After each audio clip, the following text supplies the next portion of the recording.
Kim Bülow Bonfils is with us here today. How are you doing? Fine, thank you. Good to see you. Yeah. Now, you've got your latest release out called Chorus of Disapproval. Yeah. So what's the premise behind that, first of all? The premise behind the title is that I tend to write very melodic pop songs. So that's the chorus bit. And second, my lyrics tend to be not that upbeat. They're always a bit of melancholia, a bit of sadness, a bit of disapproval. So it's a try to explain what kind of songs you'll be listening to. Yeah, I always like songs that sound upbeat, but really they're really sad and sentimental about things. Yeah. So how long did the whole song take you to write?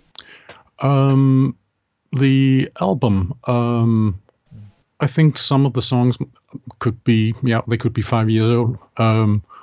I usually start out and then I have the songs lying around and pick them up every once in a while and rewrite. And so I don't know what the oldest song is on the album, but there's one song that I actually wrote in a day. Wow. There's one called Donate My Brain to Science. That's the only time I've ever written a song in one day. Normally it can take years. One of them called No Reason to Feel Bitter. It was lying around for years because I couldn't finish the second verse, the lyrics for the second. I didn't know what to write for the second verse, and I finally did, and then and so it ended up on this album. Yeah. I take it then you're quite the perfectionist then. Yeah, I think I'm a perfectionist when it comes to lyrics. I don't like just having the music can be fine, and I think, oh, this is a great song. But if the lyrics are doesn't say anything, that doesn't work for me. Yeah. Have you ever had a song that's taken you ages to write, and you just thought, oh, I might as well release it as it is. It's never gonna get finished. I don't do that. No. Those are the ones that are still lying around on my hard drive, because I have so.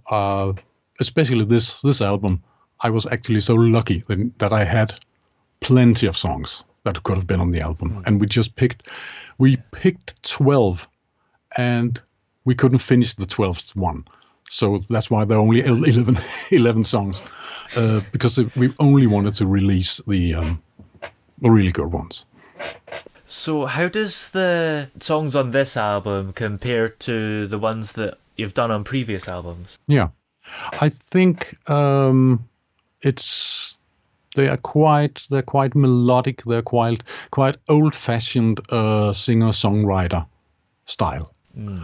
We have made some more experimental albums. We've made some faster, more rock punk oriented albums, and this one I just wanted to have a feel of like a more melodic, more pleasant and not necessarily experimental or abrasive or anything. Just as an album you could just listen to and enjoy. Yeah, I think we need a lot of enjoyment at the moment with this past year. Yeah, we had a lot of time to make an album.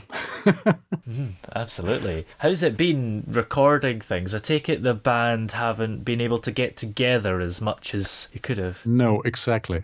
We are basically a duo. I play the keyboards and guitar and do the vocals, and Morten basically does the bass.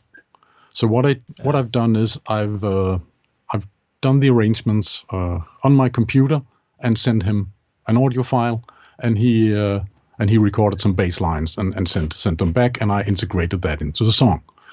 But this time, because we had more time, we didn't really have anything to do. We couldn't play live, so we sent the songs back and forth a few more times, and he gave more input. Why don't we do this? Could we have another verse here? Could we do this? So this time I usually write on the cover notes that I'm the producer, And this time it was actually produced by the two of us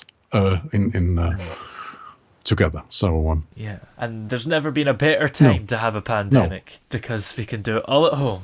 It's how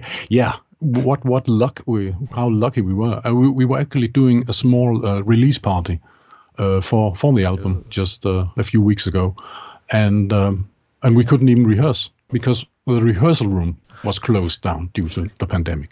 So we actually had to set up in the gallery where we were going to play. So we rehearsed there 2 days before the release. But so anything can be done, and the six audience members at a time. Only 6 people allowed in at a time. So we played 10 concerts over 2 days for 6 people at a time. And how is the virus in Denmark? Is it in a good situation? We are slowly reopening, and we are vaccinating. I just heard the vaccination is actually going pretty slow. But I'm an old guy, so I will get it soon. Yeah. So how did you first start to get interested in making music in the first place? What was it that kicked it all off for you when you were younger? When I was younger, I used to take piano lessons. Really, that's actually how it started when I was 9 or 10 years old. And when you're taught the piano, you're taught to read music. And I immediately found out, well, instead of just reading music, I can actually put notes on the paper and start writing my own melodies. And I just kept doing that. And just for myself for many years until I got older and started playing in bands. And I've been doing that ever since. Some bands I've been writing the music for. Some bands I've just been, playing the keyboards and singing. Yeah. So how did you end up working with this band? Did you form it yourself? Because it maybe sounds like that because you do a lot of the work. Yeah. It started like a one-man project. It was I got this studio that I'm sitting in right now. That's in our summer residence, where we are living now during the pandemic, and this is a room for a studio. So I thought, well, I can do something by myself, and I did that. I did a few live gigs just alone, and then one of the live gigs, Morten turned up and said, "Hey, why don't I join?"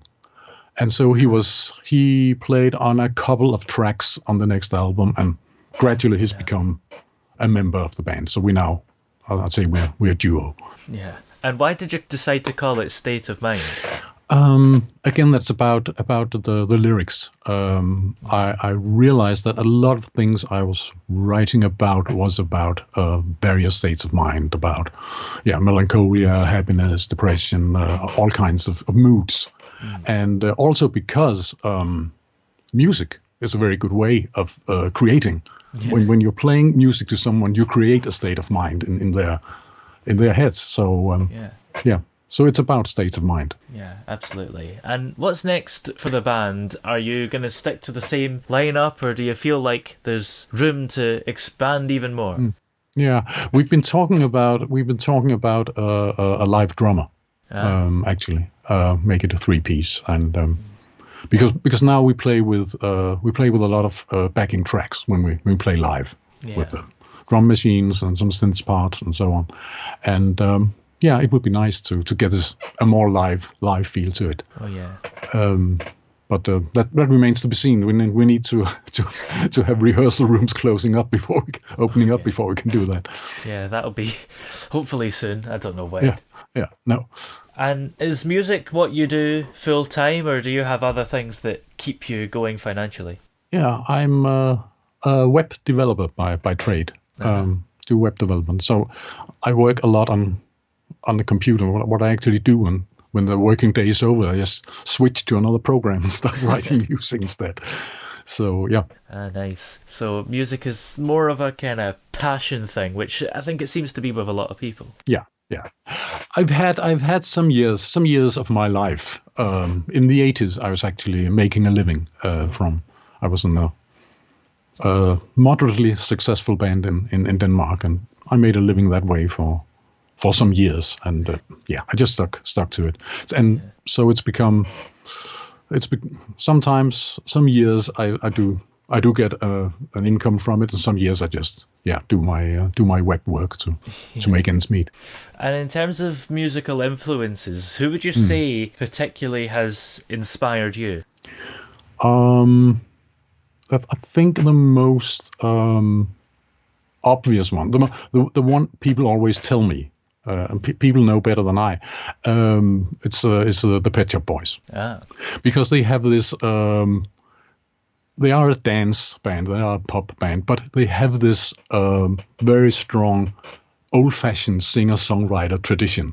Yeah. I mean, you can listen to a Pet Shop Boys song. You could play that on an acoustic guitar and sing it, and it would still work. So that's a kind of tradition that I like, and I like the idea that you take something from one tradition and plant it in another style. Absolutely. Because I'm very style agnostic. I mean, like I say, we have some ballads on this one. We've had punk songs in the past. We have very experimental stuff. So I really don't. But I like the idea of songwriting as a craft. And what would you say makes State of Mind unique compared to them? Well, I think it's the mix of styles that we play. What is sometimes a pop song, and especially when we play it live, it can turn into some kind of experimental drone sound, and then back again to a pop song. And I think we have quite a wide spectrum musically. Yeah, absolutely. Well, do you have any highlights since you've been making music in this band and other bands that particularly stand out to you? I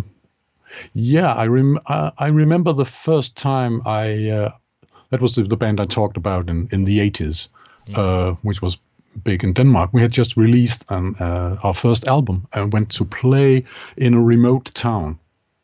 And we came to the venue, which was a small cafe, and we suddenly saw there was a line all the way down the block. Wow. Lining up to get in to see us. And we had no idea that we just released that album. We had no idea that people were listening to it.